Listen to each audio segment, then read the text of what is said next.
Olá, meus irmãos, a paz do Senhor Jesus. Eu sou a pastora Renata Caruso, da Igreja Missão Ictus no Brasil. Estou aqui mais uma vez com você para mais uma leitura cronológica da Bíblia em um ano.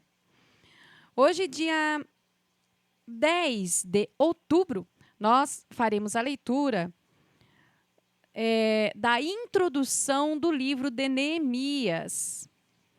Então, vamos fazer hoje a introdução do livro de Neemias. E também, irmãos, vamos fazer a introdução e já vamos entrar, então, nos 3 primeiros capítulos, tá bom? Num vídeo só, tá? Vou fazer a introdução do livro de Neemias e também a leitura dos 3 primeiros capítulos, tá? Então, vamos lá? Introdução do livro de Neemias. Neemias. Classificar a vida como sagrada e profana prejudica às vezes de modo irreparável. Qualquer tentativa de promover uma vida integral e que cause satisfação, uma vida consistente de sentido e propósito, vivida para a glória de Deus. Contudo, isso é muito comum. Mas de onde tantas pessoas tiraram o hábito de separar sua vida da vida do mundo ao redor, vivendo entre essas duas esferas? Certamente não foi na Bíblia, não foi da Bíblia. As Sagradas Escrituras, do início ao fim, resistem categoricamente a esse tipo de separação. O pior prejuízo se dá quando essa separação se aplica ao trabalho diário. É comum falarmos do trabalho de pastores, sacerdotes e missionários como sagrado, enquanto advogados, agricultores e engenheiros realizam trabalho secular. Mas isso também está errado. O trabalho, por natureza, é sagrado. A história bíblica é repleta de exemplos de pessoas que trabalham na agricultura, na criação de animais, no serviço militar, na política, na carpintaria, na fabricação de tendas, no trabalho doméstico, na pesca e assim por diante. Neemias é um desses. Ele começa como oficial do governo a serviço de um rei estrangeiro. Depois, torna-se um empreiteiro chamado para reconstruir os muros de Jerusalém, trabalho que ele nos relata. Esdras, seu cooperador, era um estudioso e mestre que se dedicava às escrituras. Neemias trabalhava com pedras e argamassa. As histórias desses dois homens estão entrelaçadas num tecido sem emendas de vocação sagrada. Um trabalho não era mais importante ou mais sagrado do que o outro.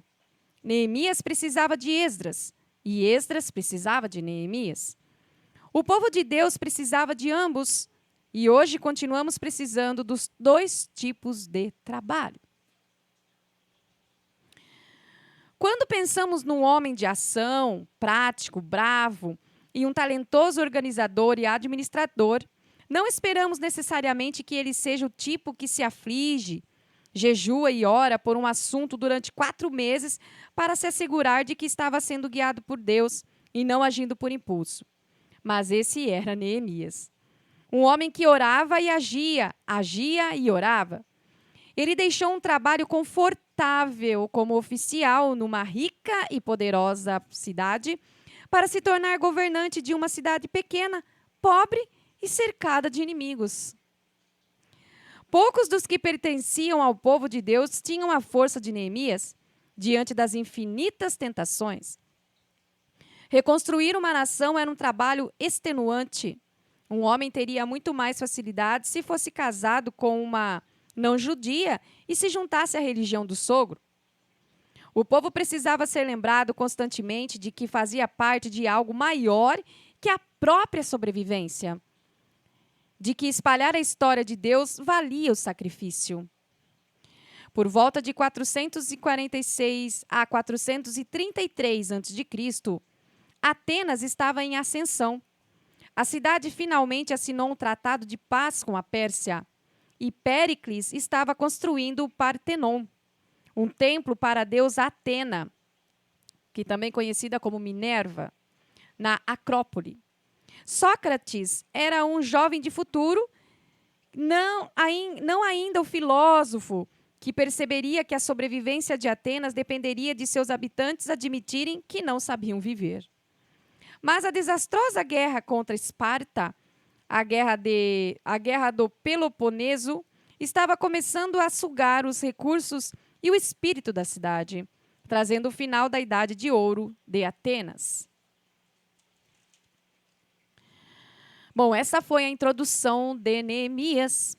Agora nós vamos entrar no livro propriamente dito aqui de Neemias. Essa é a história de Neemias, filho de Acalias. Era o mês de Quisleu, do 20º ano, ocasião em que eu morava no complexo real de Suzã. Anani, um de meus irmãos, tinha acabado de chegar de Judá com alguns judeus. Perguntei a ele sobre as condições dos judeus que sobreviveram ao exílio e sobre a situação de Jerusalém. A resposta deles foi: a condição dos sobreviventes do exílio que ainda estão na província é péssima. Eles enfrentam muitas dificuldades. Os muros de Jerusalém continuam em ruínas e dos portões só restam as cinzas. Quando ouvi isso, sentei-me e chorei. Durante vários dias, a tristeza me dominou e fiquei sem comer nada, orando ao Deus dos céus. Eu disse: ó eterno Deus dos céus, Deus grande e tremendo, que és leal à tua aliança e fiel a todos os que te amam e obedecem aos teus mandamentos. Olha para mim, ouve a minha oração, presta atenção às súplicas que teu servo tem dirigido a ti, dia e noite, intercedendo por teu povo, Israel, confessando os pecados deles. Eu mesmo e meus antepassados estamos entre os que pecaram contra ti. Fizemos muito pouco caso de ti, não obedecemos ao que nos ordenaste, ignorando os teus mandamentos e desrespeitamos as determinações que deste ao teu servo Moisés. Lembra-te de que alertaste teu servo Moisés, dizendo: se vocês me abandonarem, eu os espalharei aos 4 cantos da terra? Mas se voltarem para mim e fizerem o que eu disser, reunirei todos os que estiverem dispersos, onde quer que estejam, e os trarei de volta ao lugar em que estabeleci o meu nome. Eles são teus servos, o povo que libertaste de maneira poderosa e impressionante, ó Senhor. Ouve a oração do teu servo e de todos os que honram o teu nome. Permite que o rei concorde com o pedido que farei hoje. Na época, eu era encarregado de servir a bebida do rei. Neemias capítulo 2. No mês de Nisã, no 20º ano do rei Artaxerxes, na hora de servir o vinho, fui levar a bebida ao rei, como de costume. Eu nunca tinha ficado constrangido na presença do rei. Por isso ele me perguntou: você parece abatido. Não está doente ou deprimido, está? A pergunta me deixou ainda mais perturbado. Eu respondi: viva o rei! Como eu não estaria abatido se a cidade na qual todos os meus familiares estão sepultados está em ruínas? E só restam cinzas dos seus portões? O rei perguntou: o que você deseja? Orando ao Deus dos céus, fiz o meu pedido. Se o rei está contente comigo e acha que sou um bom funcionário, dá-me permissão para ir ajudar até a cidade na qual meus antepassados estão sepultados, para que eu possa reconstruí-la. O rei, com a rainha sentado ao seu lado, disse: quanto tempo você precisa para realizar esse trabalho e quando estará de volta? Eu disse a data, e o rei concordou com a minha ida. Depois eu disse: se o rei concordar, escreva cartas aos governadores do território a oeste do Eufrates, para que me deixem passar até chegar a Judá.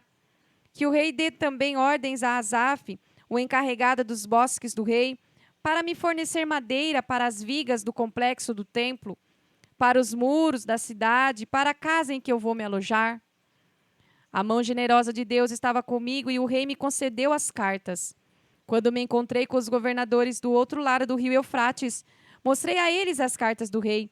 O rei providenciou até mesmo uma escolta de cavaleiros.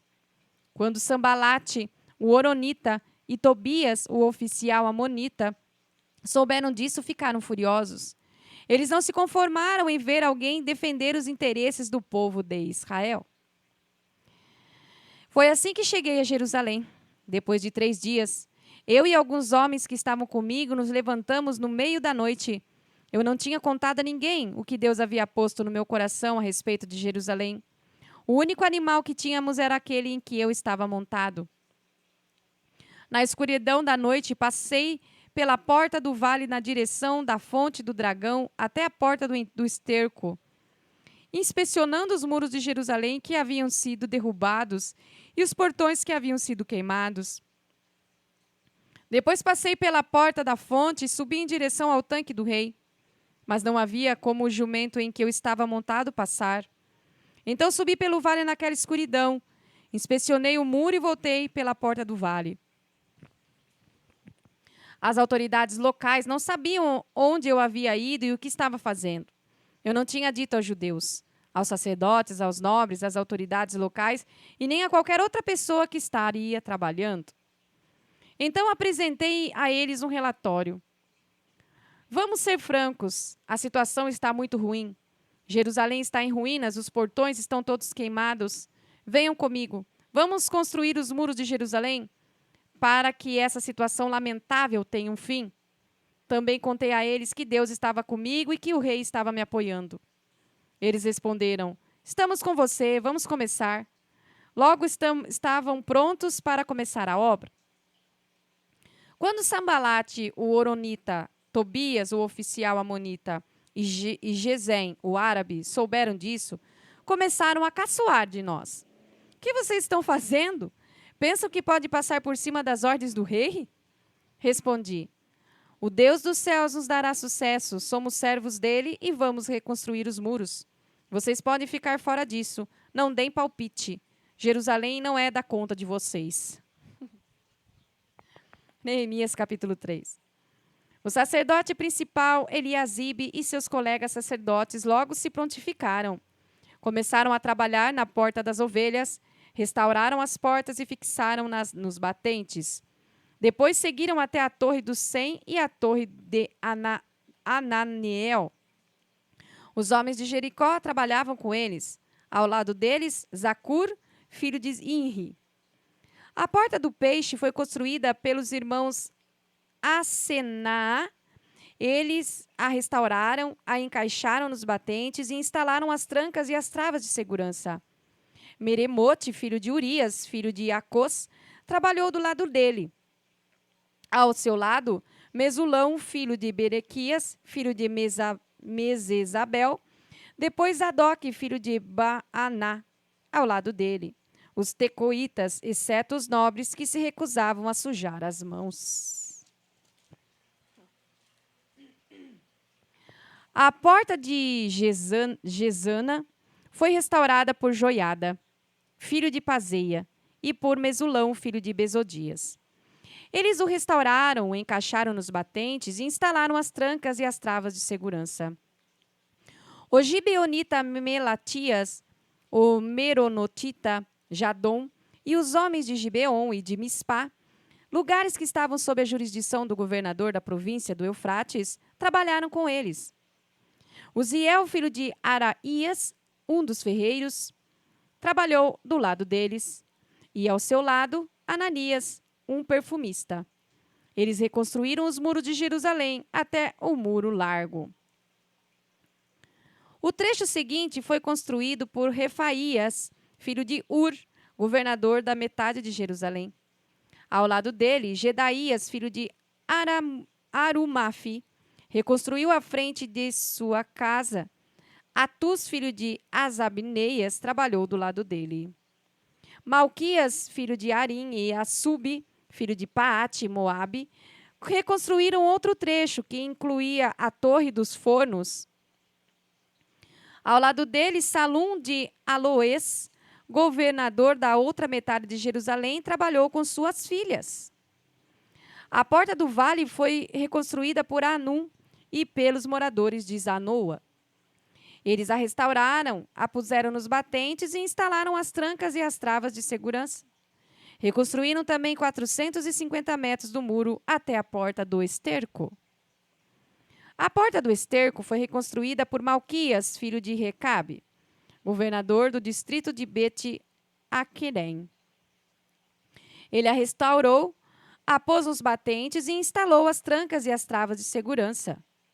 A porta da fonte foi reconstruída por Salum, filho de Cou-Ozé, governador do distrito de Mispá. Ele a restaurou, a cobriu, a pôs nos batentes e instalou as trancas e as travas de segurança. Também reconstruiu o muro do tanque de Siloé, que fica no jardim do rei, até os degraus que descem da cidade de Davi. Depois dele, Neemias, filho de Asbuque, governador da metade do distrito de Betizur, trabalhou desde o trecho diante do túmulo de Davi até o tanque artificial e a casa dos soldados.